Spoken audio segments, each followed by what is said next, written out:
In my initial pitch, I focused on the future of surveillance, noting that I wanted to tie this to representations of the future in science fiction films as to incorporate what Istvan Sisri-Ronay calls prehistory of the future.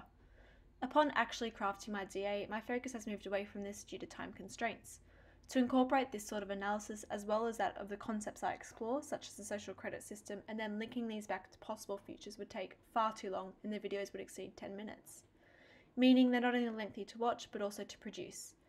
Analysing science fiction films may have been helpful if I was analysing the future in the next 100 years or more, but since I'm focusing on the next 50 years, I'll find it more beneficial to focus on current events and technologies and understand how these might be applied in the medium term. My scope of focus has also narrowed in applying the futures thinking to Australia, not the world as a whole. This has been done since when thinking about Australia's future in the next 50 years, I can easily reference and use places like China as an example to possible futures. I have in fact stuck with the aim to create a set of 3 videos posted on YouTube, although now the first 2 videos will be used to convey information, current events and technologies, and my third video will apply futures thinking to imagine the future.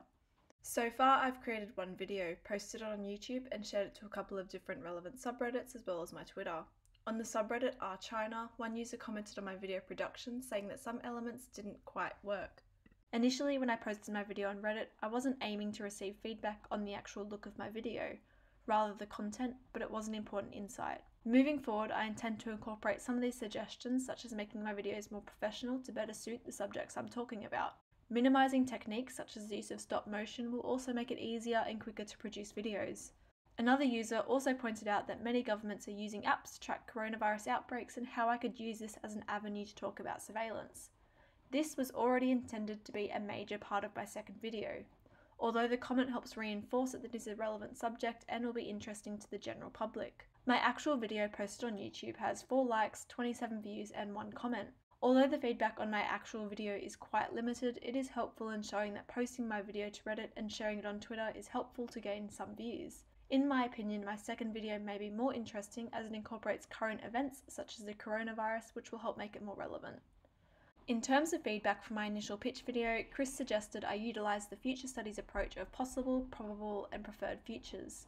I have fully taken this on board with my DA now being centred around this approach. My DA will now use the first and second video as a medium to convey essential information, such as what facial recognition is. This is important to help my audience understand what I'm talking about in my third and final video. These first 2 videos utilise the idea that in order to understand where we are going in the future, we need to understand our past and present first.